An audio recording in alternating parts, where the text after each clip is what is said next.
chiết ngắn á bà chỉ biết số bộ máy không bà này xong bằng hai video vì ta bà nơi sai bà còn làm thân nọt bà chốn con chán này nó không phồn chốn còn tay nó làm thân nọt mà em không phồn mà tao vì đờiนี้ធ្វើស្រែរួចស្រែយើងចាប់ផ្ដើមធ្វើដុះហើយបាជីបាម្សាហើយអញ្ចឹងទំនេរពីការធ្វើស្រែគឺឡើងថ្នោតបងប្អូនបាទជន់ច្រើនណាស់បាទដៃគូបាទហើយទឹកថ្នោតគាត់ខែភ្លៀងchứមិននិយាយគឺថាគឺថាចូលទឹកចូលអីចឹងអត់ទេព្រោះនៅលើបំពង់របស់គាត់នៅលើជាមួយផ្កាថ្នោតហ្នឹងគឺគាត់មានឆ្នុកមួយបិទបាទបិទរុនពីលើហ្នឹងចិត្តបាទហើយយើងដាក់រៀងតេតិចមកអញ្ចឹងទឹកដល់ពេលដល់ភ្លៀងមកគឺមិនចូលទេបងប្អូនបាទហើយទឹកថ្នោតធម្មជាតិបងប្អូនបាទឃើញថាដៃហ្នឹងទឹកធម្មជាតិសុទ្ធសាធ 100% បងប្អូន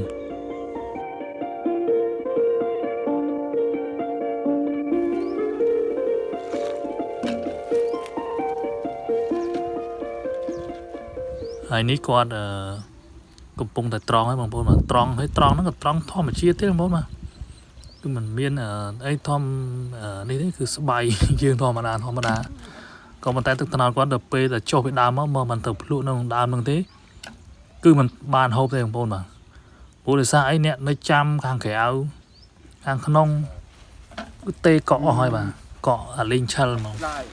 ហើយនេះខ្ញុំមកស្រែអញ្ចឹងទៅខ្ញុំក៏ឆ្លៀតដឹងថាល្ងាចឡើងឧទាហរណ៍ថាម៉ោង4ម៉ោង5គាត់ចុះមកអញ្ចឹងយើងទៅសេរីឲ្យហើយបាទអញ្ចឹងទៅអង្គុយក្រោមដើមហ្នឹងតែម្ដងគាត់នេះតែឥឡូវវល់បងប្អូនបានជាទួច្រកហើយកន្លែងនេះសួរបាទសួរតែមិនឆ្លើយបាទដោយសារជក់ដៃបាទជក់ដៃដោយសារជក់ដៃច្រកបាទឥឡូវតែឆ្លើយហ្នឹងបាទច្រកខុសដបតែម្ដងនេះថ្នោតគាត់ឡើងច្រើនដែរបងប្អូនបាទច្រើនដើមដែរឡើងយកទឹកថ្នោតបាទមួយថ្ងៃគាត់ឡើងតាបានច្រើនដបដែរបងប្អូនមួយដបឧទាហរណ៍មកចាំកន្លងលីត្រពេលច្រកតែម្ដង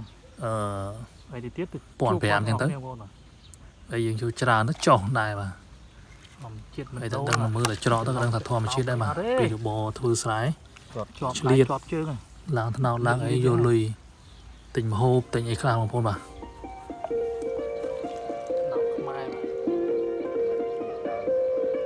ឆ្ងាញ់តែម្ដងតែឡើងបាន10លីត្រទៀត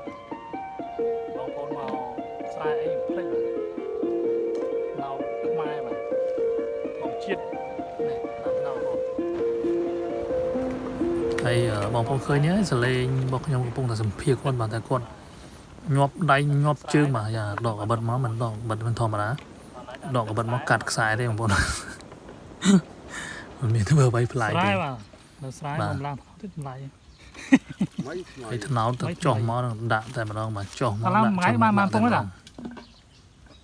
ហើយទឹកថ្នោតនេះគុណសម្បត្តិវានឹងគឺហូបទៅវាជួយឲ្យយើងវារបស់ខ្លះឡើងថ្នោតវឹងបាទមិនមានអីច្រើនទេបាទតែហូបច្រើននឹងតែសង្វឹងតែម្ដងទឹកថ្នោតគាត់ថាវាមិនមានជាតិអីច្រើនទេយើងហូបទៅវាជួយស្រួលអីចឹងទៅមានការធំពោះធំអីថាយើងហូបអីផ្សេងបងប្អូនបាទបាន10លីត្របានពងជូតដៃហ្នឹងបងប្អូនរួចមហូបហ្នឹងទៅសួរបដារួចទៀតនិយាយបដាកន្លែងខ្លះក៏មិននិយាយបាទសារជាប់ដៃតែហ្នឹងបងប្អូនបានភ្លក់ទឹកថ្នោតហើយនៅបាទបើចង់ភ្លក់មកក្រោមដើមនេះខ្ញុំបាទក្នុងមើលទៅភ្លក់ឲ្យមកតយខេត្តបៃលិនបងប្អូនបាទភ្លក់ក្នុងកំពង់ចង់ភ្លក់បាទទីតាំងគឺនៅភូមិសម្បូរបាទស្រុកសាលាក្រៅបាទខេត្តបៃលិនបងប្អូនបាទមកម្ដុំឡអិតបាទមកស្ដាយដីបាទអីមកអូជាតិធម្មជាតិហ្នឹងទឹកបាយទេណាមានទឹកបាយថ្នោតពិតៗមិនលុំ